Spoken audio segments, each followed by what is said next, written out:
Okay, well, everyone, welcome to our very first episode of Gumshoe Studios. We're calling it Trench Coats and Cafecito. So I got my coffee here. And so, what is Gumshoe Studios, and why are you doing this? Well, there are two things I'm very passionate about. I love the nonprofit sector. I've lived a life of service for the last 25 years, and I love old movies. And I just wanted to combine the two. My friends got tired of me calling them, talking about these old movies. And one friend in particular kept saying, "You got to do a podcast, you got to do a podcast." And I did it. Here I am doing it. I don't know how this is going to turn out. My goal is just to talk about these two things, right? Uh, and interview other people too who are in the nonprofit sector or live a life of service. And so the premise is assign them a film that I think connects to the work that they do, and then have them watch it. We talk about their work, what they do, their passion, and then dive into the film and see if there are some connections. Because I really believe that everything we've ever felt, everything we've been going through, is relevant 50, 60, 80, 90, since the dawn of time, since the written word and first time someone filmed something, right? There's a connection there, and I think it's amazing when you look at a film that was done 50 years ago and it speaks to you and it connects with you. So anyway, enough of that. I want to introduce our first guest, and she's the person that inspired me and pushed me to do this. Her name is Syda-Taylor, the executive director of Organic Oneness. I will let her talk about her great organization, and it's a very specialized organization. I find it very fascinating. So we'll talk about her organization, and the film that we chose to discuss this evening is Guess Who's Coming to Dinner with Sidney Poitier, Tracy Spencer, and Katharine Hepburn. Directed by Stanley Kramer, 1967. Again, outside of the era, but I'm letting it pass because Syda gets her way whenever she wants, especially with me. I So wish. yeah. Okay, so Syda-Taylor from Organic Oneness, can you introduce yourself? And you are the executive director of Organic Oneness. But first, before you get into your organization, tell me what your own personal mission and vision is for yourself and in your life, and what you want to bring to the world. Yeah, well, that's a very good question. And it's constantly unfolding. I can't say what direction I'm going in. I'm just taking each step at a time. And what it's evolved into since I was little, now looking back, I just turned 50 years old. So looking back, there are connecting lines and a pathway that kind of revealed itself. There was no planning involved. I just responded in a way to be helpful, in every situation. And then there are so many of us that have just grown up to be servants of humanity, always be as helpful as you can be in every situation, leave a place better than you found it. Did you make people happy or did you make them sad? So there are several of us that have grown up trained with this mindset. And what that has unfolded into was just me being helpful in Black and Brown communities, connecting people to resources, trying to make lives better for my friends, my family, the immediate circles around me. And lo and behold, here we are 30 years later of doing that. Um, I founded a nonprofit that allows me to do it full time. And my whole pathway has been nonprofit sector in education, the arts, and health. So those have been the common points throughout my entire journey, helping Black and Brown youth and families in the arena of education, the arts, and health. And there is a component of Organic Oneness that preaches or teaches racial healing. Is that correct? Yes, so racial justice. Racial So justice. we focus on revealing the truth and bringing justice to the forefront, so that we can be unified in worlds that understands the oneness of humanity. So when you see organic oneness, underneath are the words truth, justice, unity, and oneness. And that's kind of the pathway that we're helping people build their capacity on. And what's so funny is that the word oneness actually can be on the front end or the back end. And it's kind of this circular journey, because when we understand that we're one human family, that's actually the truth. That's foundational to justice. And once we reach justice, then unity will appear. And when unity appears, then we can function as one human society. So it's kind of this circle, this circular way of thinking and unfolding. And does your faith play into the organization? Because I know you as a person of faith, and I'm an atheist, and I don't even know how we stay as friends, because I think her people at her temple really like, why are you bringing this guy? I don't think you're an atheist. I think you just don't want to commit to God. So I know that you know there's a force that brings us all together. You know, you act that way, and you celebrating Christmas and Easter and all these other holy days, not For even my own holidays, selfish but ends, because I want holy gifts and days. I like the days off. Yeah, no, but you definitely live the life of a spiritual person. You're kind, you're forgiving, you're compassionate, and that is the essence of religion. You know, people have just turned it into a horrible thing, but when you get down Business, right? to Yeah. they've turned it into business, they've colonized it, they've turned it into, you know, an institution that is demeaning, demoralizing, put the reason for wars.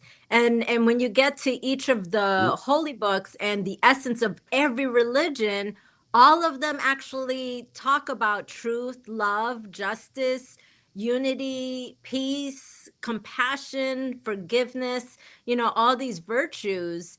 And so if people really followed their religion, you wouldn't be able to tell the difference between any of them. And you would only feel the love that the religion tells you to exude into society. That's true religion. Now, the So, minute people start getting into, you know, I hate this and you shouldn't be doing that, and judgment, they're no longer following their religion. So that's what we always have to see. yeah. Like, is this of the religion or is this of the person that is following their ego? So, okay, so I think that's a great segue into the So, film, right? but Because yeah, so your question was, you know, does my religion or my faith does it have to do with what I'm doing? And the answer is yes. So the Baha'i faith um proclaims the three onenesses. We want people to understand the three onenesses: the oneness of humanity, the oneness of religion, and the oneness of God. And so that is what I'm trying to put into social arenas. and so it does challenge, right? One's conventional way of thinking, right? Because we're so tribal, I think, and you know, it's got to be this way, and especially now, I think, right? So I think it's a great it's a great segue into the film that I asked you to watch, or that Yeah, we parlayed, because I really wanted you to watch the Defiant Ones with Sidney Poitier and Tony Curtis. maybe that's But the next one. someone said maybe that's the next one. We'll have a discussion. But so guess who's coming to uh, dinner with Sidney Poitier? If you can, that's what it's my dog. Uh-oh. And you're He's breaking up too. he's playing with his toy. So let's see. So That, yeah, that yeah, I can you know. see me? There's a Well, hopefully breakup. we'll. Okay. Yeah, I see you. I see you. Can you hear me? Okay. Yeah. Can you hear me? Yeah, but Can you there's hear me? like a Okay. delay. So Yeah, we'll see how we fix that. So this is like the inaugural one, so it's gonna have all these glitches until I figure out how to do this Yeah. right Yeah. away. Everything Gumshoe Studio, it's gum and duct tape holding this thing together. So, but I wouldn't have it any other way, right? I think this is where we grew up. Okay, Yeah. guess who's coming to dinner? Sidney Poitier, Spencer Tracy, Catherine Hepburn, directed by Stanley Kramer. A very controversial topic on race relation.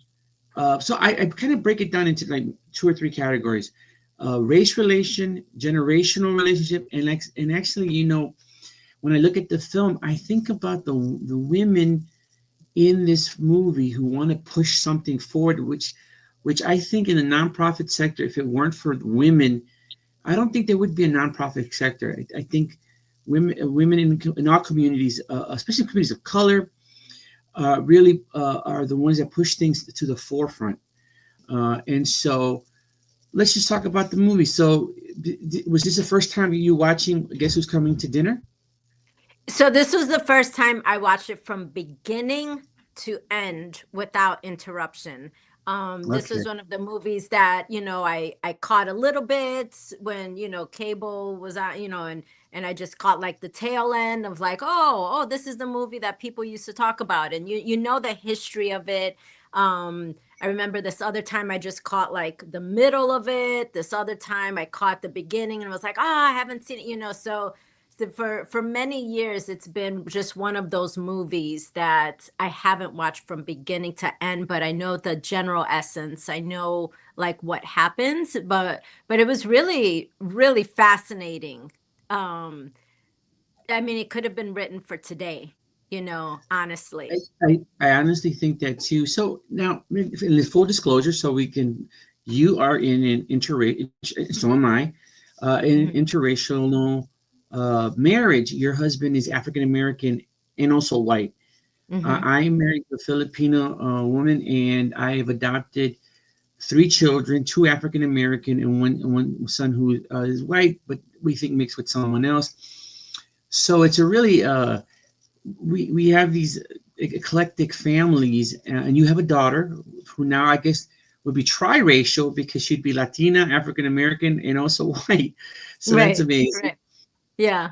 And so when you looked at the relationship between Sidney Poitier and the young lady whose name is escaping me right now, the Jo- young uh lady Joanne is her name.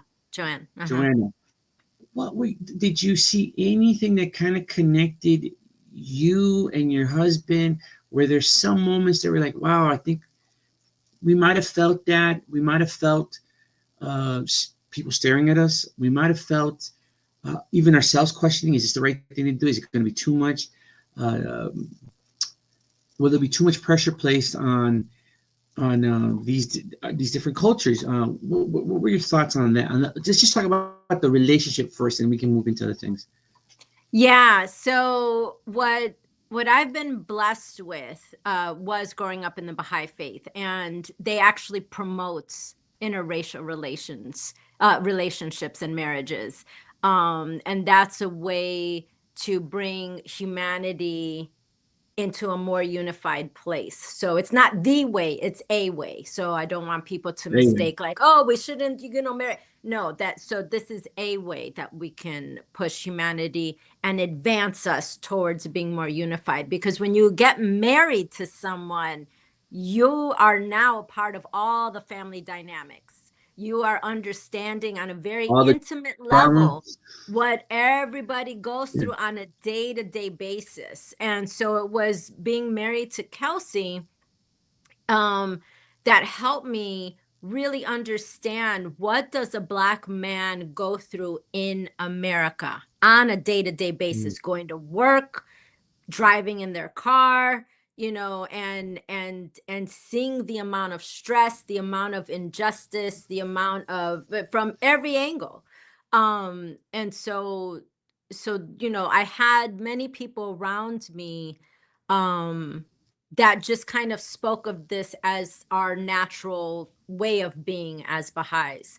What it did make me think of was Kelsey's parents, because his dad is black and his mom is white. And it was during that And they got time, married. and they got married. And so it helped me understand a little bit more the struggle that they might have gone through, because when they talk about when they talked about, traveling to Canada, and they can only go to certain restaurants, so they had it very mapped out of how they were going to go on vacation, and things were very repetitive, where Kelsey and I were like, let's try a new restaurant, go here, let's go there. They didn't have the luxury of doing that. And so So it's that's safe what to it say made that, me think of. think of it. So it's safe to say that because you were married more in the 90s and 2000s, I'm sure there must have been some tension there at times, just being together, but not the kind of, not like Sidney Poitier's character and Joanne's character, where at the time 12 states you would be arrested for You being would be together. arrested. Yeah. And I actually Yeah. looked up, I was asking AI and looking up, on, different websites, like what was happening during the Mm-hmm. time of this movie, to help give me Mm-hmm. context of, how groundbreaking this was. And so in 1964, the civil rights were passed, in It's fresh. It's 19 only 4 years, 3 years after the Civil Rights Bill. So, Right, right. And then in 1967, I didn't know this, but there were 158 race riots that broke out across the country in urban cities. mhm. And that had to do, of course, with, police brutality, the housing situation, education rights, and all of that. And so that happened in 1967. And but at the same time, there was a lot of movement. So again, just like we're seeing in our present day, there are all these great things happening, and then all these awful things happening, just kind of the way it's society ebb and it's a flows. tug and pull, yeah. It's a tug and And pull. then, And so at that same time, the Loving versus Virginia, so that was the interracial yeah. marriage that was really pushing the Supreme Court ruling. And then Thurgood Marshall was appointed to the Supreme Court. The first African American mayor was elected to a major city. And then there was this document that the president, Lyndon Johnson, he put together a committee of 11 Mhm. people to investigate, like, why did the race riots happen? And there was one sentence in there that really stuck with me, and it said, race prejudice has shaped our history decisively. It now threatens to affect our future. This was 1967. Mm. White racism, 1967. it says this in the document, white racism is essentially responsible for the explosive mixture which has been accumulating in our cities since the end of World War II. So that And was so, stated. so And then take that into today, and how we're trying to, and I don't want, no pun intended, whitewash history like it doesn't exist. right, right. But go ahead, keep going, keep going. Yeah, no. And then in 1968, after this movie was released, so the movie was released in 1967 while all this was happening. Also, the Summer of Love happened, where music kind of boomed with the Beatles and Aretha Franklin and Jimi Hendrix, and who did, yeah, the Doors, so they were coming out with all this music. And The then Doors. in 1968, then Dr. Martin Luther King was assassinated. So that was the era in which this movie came out. And so it just made me Yeah. I really mean, it takes a, appreciate. yeah. Go ahead. But do you think that it takes a very light approach towards? And I also wanted to ask you this particular, because I think it goes back to this. I was also thinking about this, right?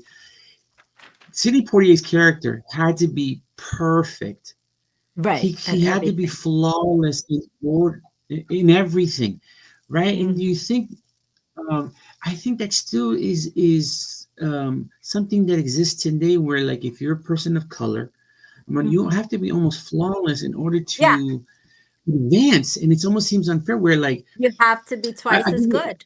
Twice as yeah, good I as give you an everybody. example. My wife is Filipino, but and she teaches at a college, and she has to be she dresses and it has to be twice as good as say a white professor who can come in his jeans, Yeah. and just be kind of nonchalant. I think we both felt that too in our own private professional lives, where you almost have to be flawless. And this idea of even after in the movie when Spencer Tracy, and I want to talk a little bit about Spencer Tracy too, so I want to get your thoughts on him, who I think is an amazing figure in film history. He was a very progressive actor. Did a ton of movies that we won't get into, because I think I will do a whole Spencer Tracy retrospective. Um, in this film, so thinking about um, the Sidney Poitier character, who's a doctor, who's done all these amazing things. I think he's a Yeah. Harvard graduate, and yet Yeah. All kinds of Spencer stuff. Tracy, who is this liberal, who is this progressive, has to get on the phone. I want to know everything about him. It's to find any dirt, not taking on face value that his daughter that he raised would find a good person. Right. There's also a moment in the movie where the daughter comes home and the mom is there, and she's man, excited about her daughter falling in love and wanting to get married and move on to the next stage of their lives. And then he walks in and her face Yeah. just Yeah. freezes.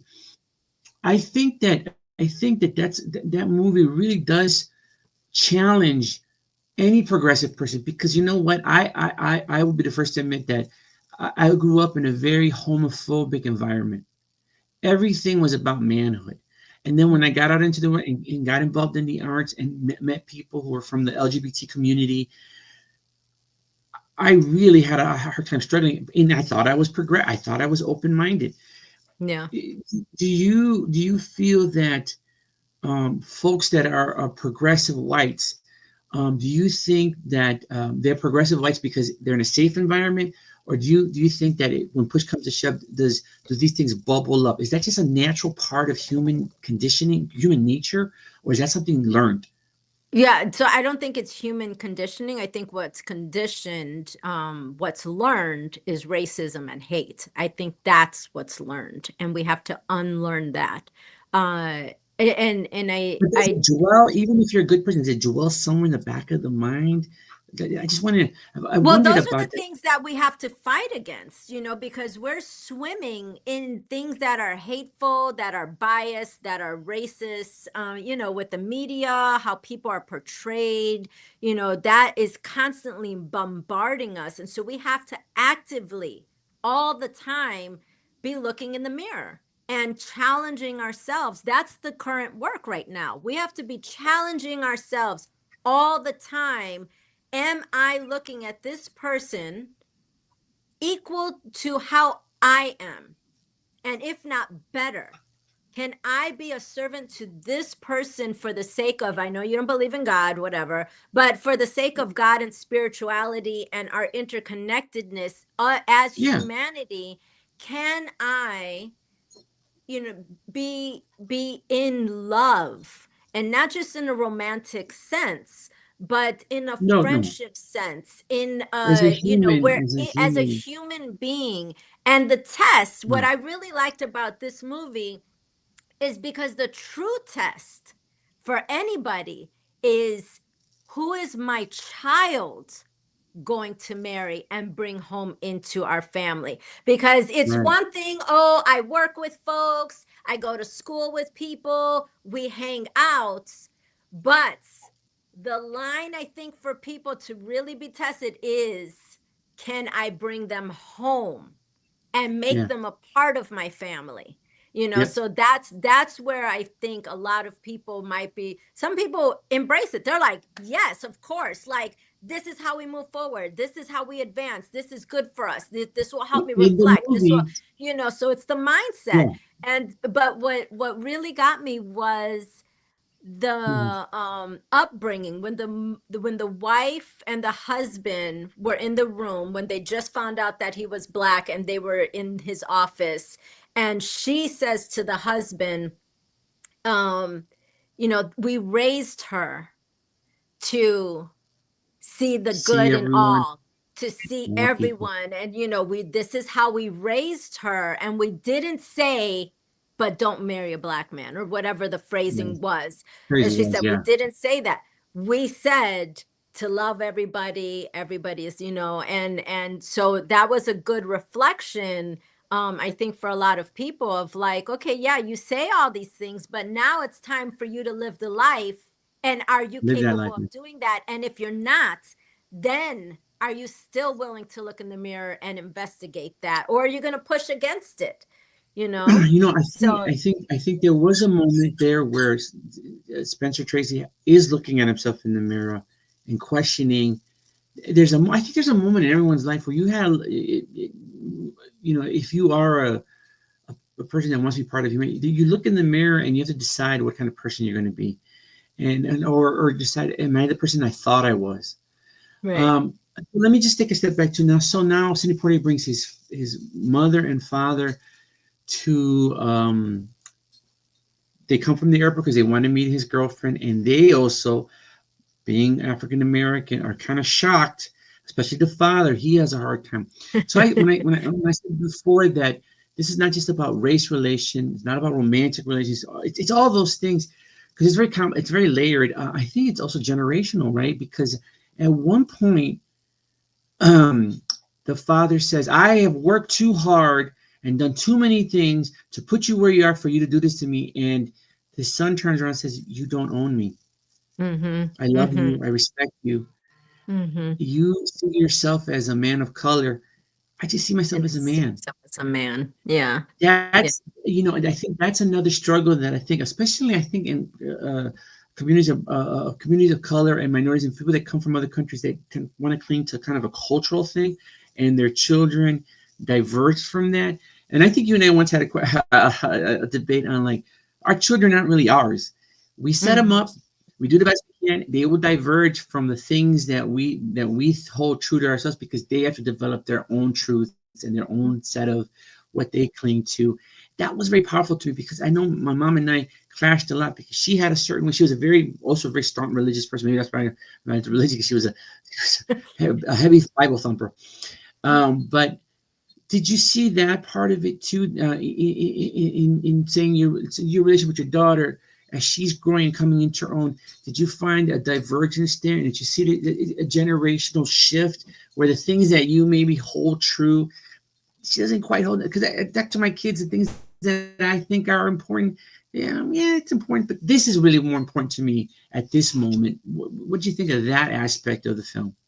Yeah, yeah, I think that was a good point they made, because it shows like how with each generation you want to kind of evolve. You want to, push them forward. And there's this one image that I saw that was so perfect, the way they captured it. Not in the movie, but it was a comic script almost. But it shows the parents by a wall, and the child is standing on the parent's shoulder looking over the wall. And so, and it says, "Oh, dad, if you can see all of this," and he's like, "Explain it to me." And what he's trying to describe, he can't even comprehend what it looks like, No, no, and yeah, so yeah, so that yeah, that's the hope. But then it also is, sad, because there is this element that you don't relate anymore, and it's like, oh, you don't even know the struggle I had to go through to get here, to get you to have this kind of life. And and just Kayla like and I that, do have that dialogue sometimes, and what she'll say to me is, but this is the life you wanted for me. This is, and right, this is what you struggled for. Why do you want me to struggle in that? There's not necessary anymore, right, and right. so there is this, this growth that does have to happen as a parent. And yeah, and I don't believe she is my daughter. I'm the guardian of her soul. And that was Yeah. just until she was 15 years old. And that's when she declared herself as a Baha'i, and she's spiritually Yeah. responsible for herself. So, so there's a lot of stuff that does play into being a No, parent. I think that we create sort of like a foundational, like with my kids, even though they were adopted, but they're mine. I love them, and there's a foundational thing, right? Because love is love, right? But again, and just going back to the movie and just thinking about, because I was thinking about how the father wanted so much, and I think it's really fear that they're both feeling. Spencer Tracy is trying to think about it logically, like this is what, and it's sort of so like it's like these hard times, but Sidney Poitier's father is thinking about it. You could get killed. Right, Someone could kill right. you for this. Your Yeah, children yeah, they'll be outcast. yeah. So, but let me jump to But then like at just the real same quick to. time, the way Sidney Mm, Poitier says, the way Joanne sees our children is that they could be the presidents, and they can, do isn't that all amazing? this. And it was just full of hope and love Yeah, and excitement, and what's so interesting is, I was watching this with Kelsey, and we kind of connected the dots that this was almost foretelling, or like kind of foreshadow, I don't know the correct word, but like it's yeah, very yeah. Foreshadowing. similar to Obama's life. Like his parents met Yeah, in Hawaii. He was much yeah, older, professor, like all this stuff. And he yeah. was biracial, and then became the president. We were like, wait a minute, wait, what are the dates? What's happening? So yeah, it was So, just interesting. so that goes to one of the core questions about art. Does does life imitate art, or does art imitate life? Because I think that somewhere along when someone was writing the script and doing this, someone saw this and said, "Wow, that's." I think that's the power of the medium of film. It can be used detrimentally, but it can also be something that's very inspirational. It Mhm, questions what we believe in, but it also mhm. pushes this idea of like things are going to get better. So I Yeah, like that. I like that aspect of it. So yeah. what did you think about the women? Now, particularly the maid.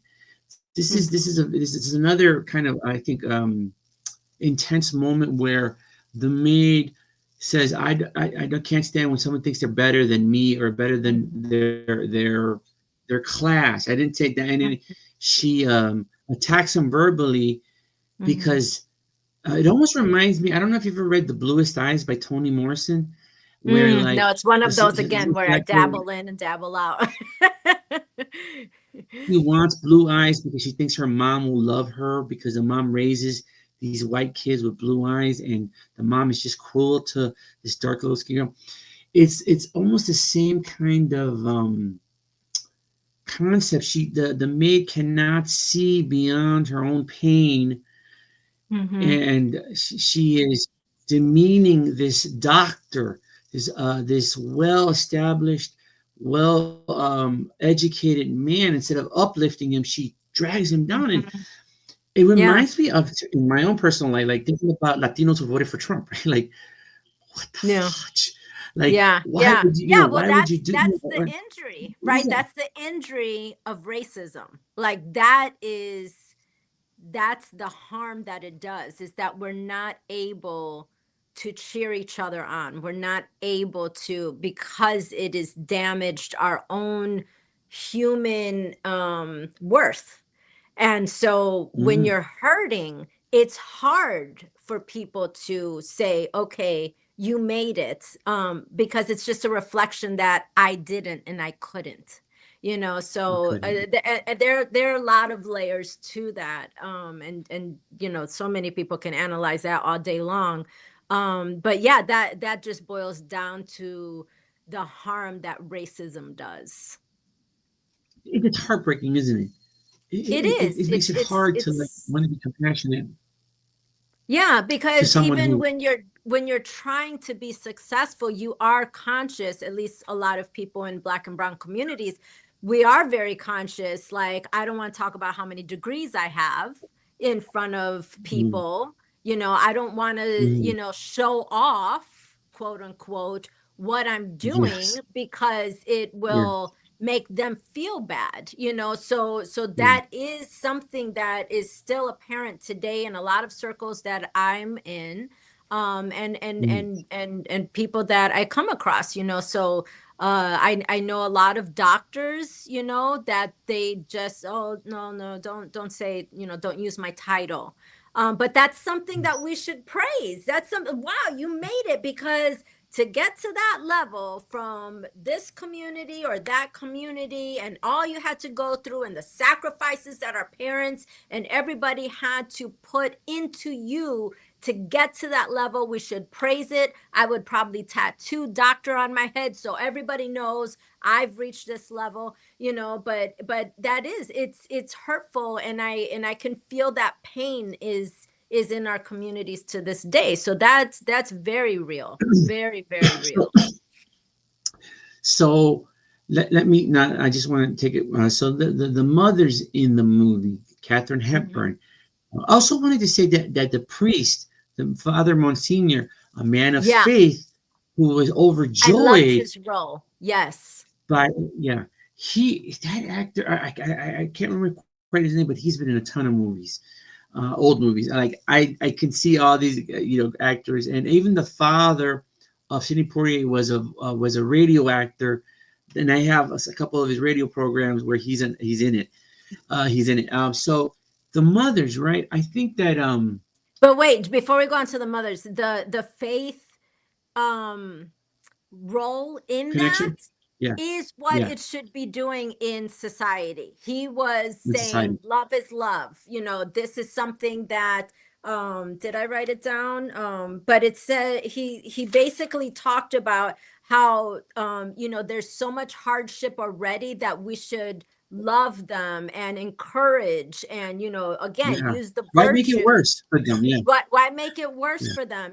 They need support. And so that's the role that religion should play, not to be divisive or siding with one or the other or harmful. But Yeah, yeah, yeah, that I really like that yeah. role. But yes, I with the liked with the also when the women. father Oh, barricaded himself. Hold on, when he barricaded himself in his room, and the Monsignor said, I should just wrestle you to the ground and just choke you out or something. Like I don't want you to leave this room and ruin this right. moment. And I think that's where I think faith and people of faith, that's what they should be doing. You're right. I think that too often people use scripture or a dogma to say why you're wrong, why you're not going to be saved, as opposed to like being in a space that saying, hey, we're all in this together, we're gonna make it together. All right, Yeah, and so let me and jump promote love instead of being on the other side of, not holding people accountable that are promoting hate. So right. religion should be at the forefront, holding people accountable to the virtues that advance society and doesn't tear it apart. That's the role Yeah, of religion. that's the role. I totally agree with you. Okay, so let's talk about the because our time is coming to an end, because I wanted her to keep Oh, it at the okay, 40 yes. minutes 40-minute mark. Yeah. No, this has been exciting because I love seeing you passionate. I thought I will challenge you. We're gonna watch the Defiant Ones. I think this will be another movie that I think you will enjoy. I think Sidney Poitier is a master. He's an understated kind of master. You see his passion and his everything's in his eyes. So I just want to put that out there. But let's talk about the moms. Katharine Hepburn. I think at first she is taken aback, but then she sees how passionate and loving, and it reminds her of a time where Tracy Spencer and her had that thing Mm. that made that spark.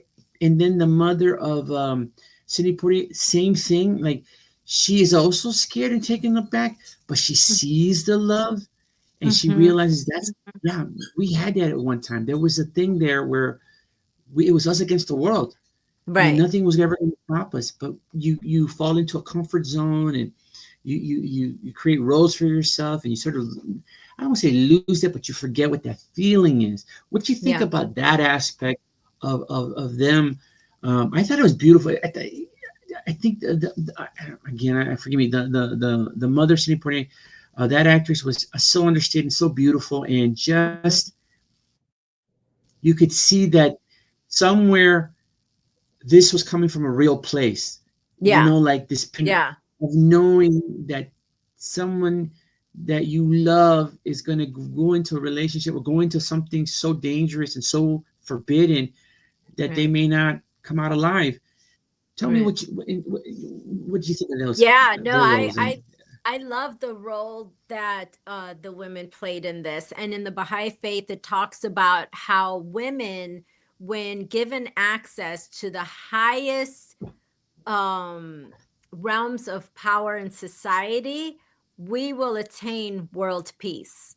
So it is the women that's going to really push us and propel us into a new way of being. And it showed it on the ground level, on a very, at the family level, what's possible when women are able to speak and express themselves and be a part of the decision making process. And so to see like how they were looking at the situation through a lens of love and compassion and understanding, well, love, it compassion, and passion. I think that's yeah, something that's forgotten. yeah, Yeah. yeah, yeah, Yeah. yeah. Yeah. So I just love that they were able to, um persuade, I guess, the men to see it a Or different way. maneuver them.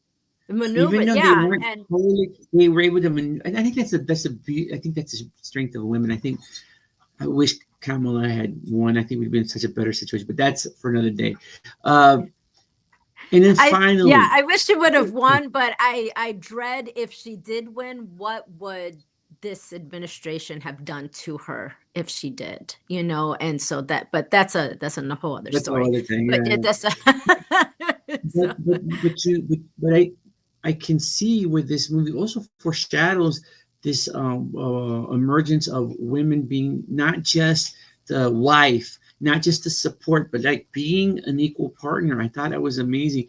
And Catherine Hepburn, I think, was also very. I think she deserved the Academy Award because there was a point where she's looking at just a little backstory. Tracy Spencer died a couple of weeks after that film. He was very sick.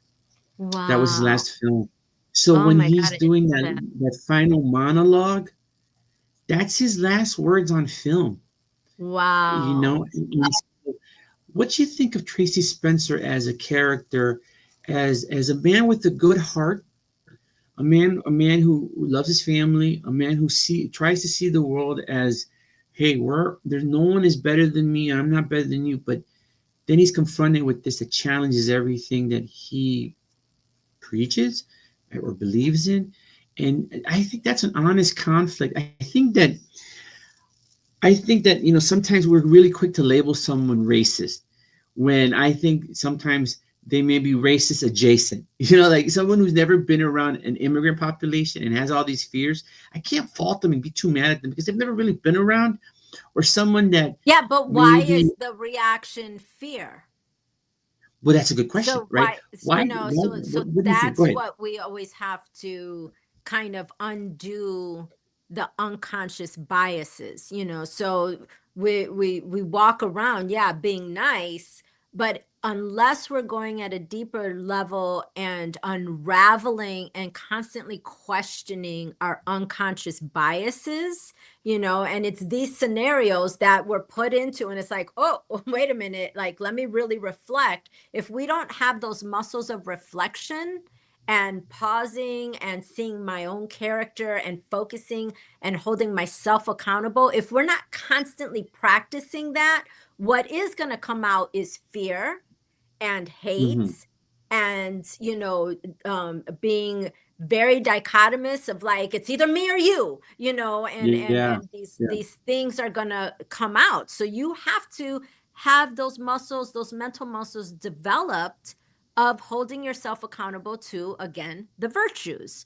Yep. And that's what it boils down to, you know, because yeah, why is it that when we go into a different neighborhood or we see a different group of people, the automatic reaction is fear? There's a Why is it yes. fear? It's yeah, Question yeah, that. Why are you yeah, fearful? What did you yeah, learn yeah, about them? Where did you learn that? Why was that the narrative?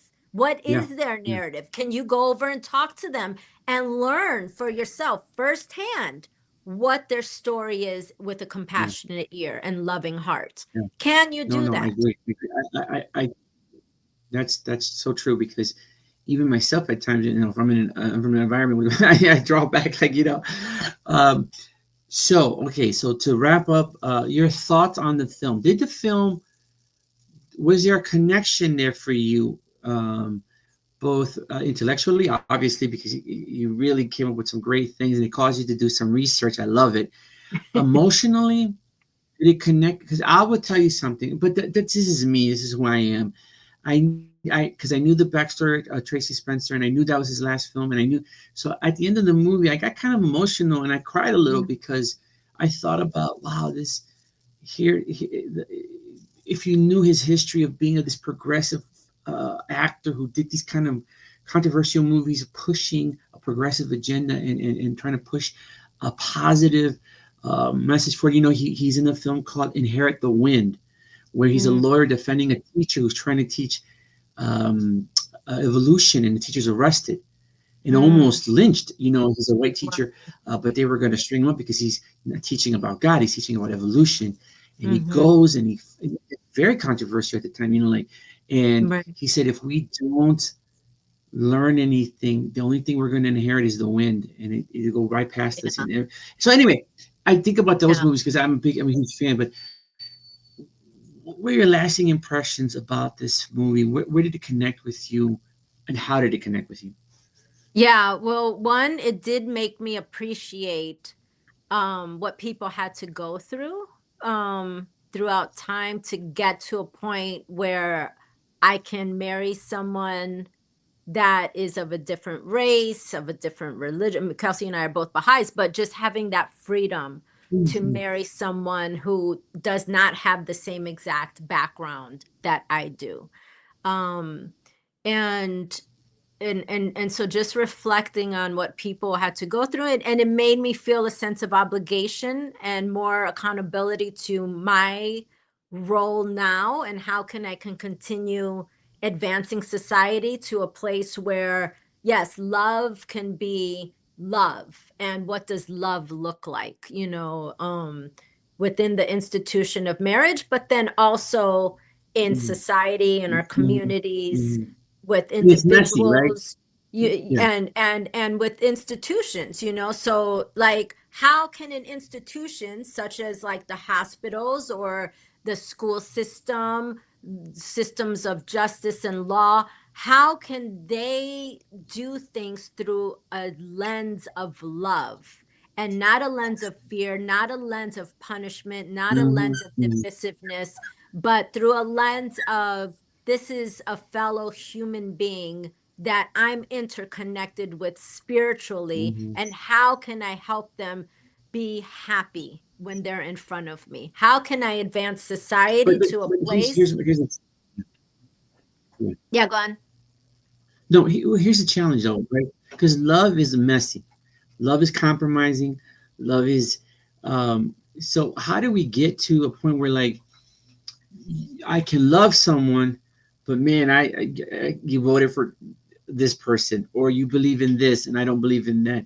How do that's another thing, because at the end of the movie, nothing's really solved. There's a kind of an uplifting moment where they get to the dinner table and they're sitting there and breaking bread, but it doesn't solve the problem, right? Because after they leave that one space where they find this moment to bask in love, they got to go back out into the real world, right? And so again, that's the challenge. Right? We can enjoy these moments, but can it be lasting? Will it spread? And I don't know. That was kind of the Yeah, last so things I so thought about. that's the hope, is that when we exude love, it has a ripple effect. And love is not this fantasy love of like we're always happy, and we're what love Mm, is evolving together. is Mm-hmm. growing together and being connected to somebody through hardships. So Mm-hmm. it's that kind of love, you know. So when Yeah. people think of love,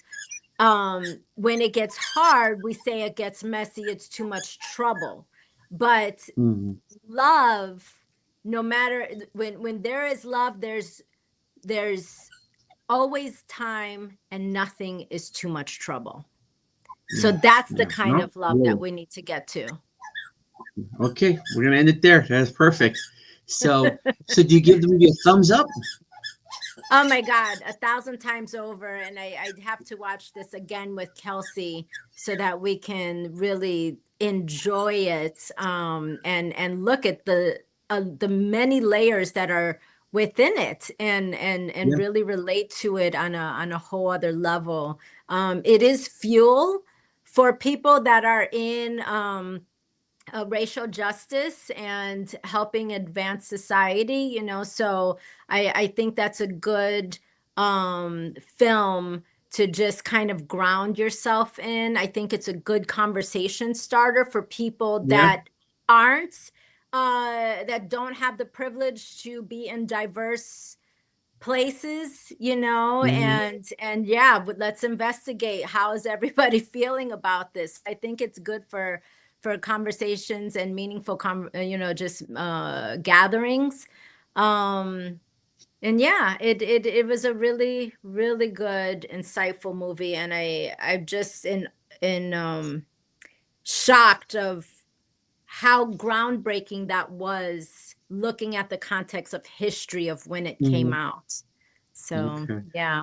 Wow. All right. So we're a Yeah, little over thank you. time, but it was a work. No, thank you.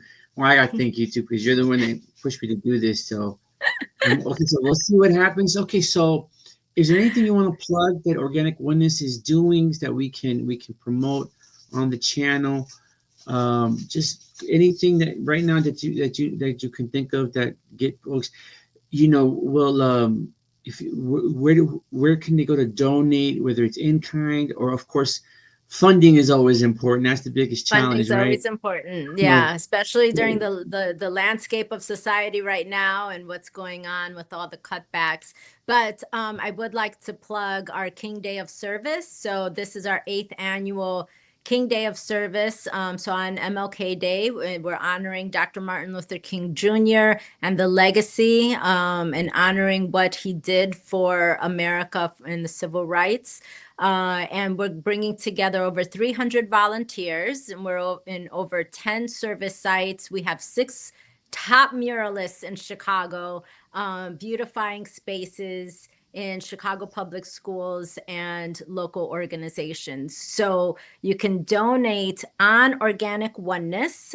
We have a donate button for Organic Oneness, just general operations, but then there is a King Day of Service if you want to donate directly to that. So this is my promise to you. I'm gonna learn how to put all that stuff on the screen. So then, because we will do this again, because I think this was a great conversation, and I'm gonna get you to watch a black and white movie with me one day, so you can talk about it. But Okay, this is I a want good to thank entry you. point. This is good entry point. I want to thank you so much for being my first guest on the initial Gumshoe Yay, Studios. Um, congratulations. yes. So, all right. Well, then I will let you go, and I'll let you go, and then we will hopefully see each other soon. But good luck, and as always, man, when in doubt, watch an old black and white movie, man. Have some fun with it. All right. All right. Bye. Thank you. Good luck with you. Take care.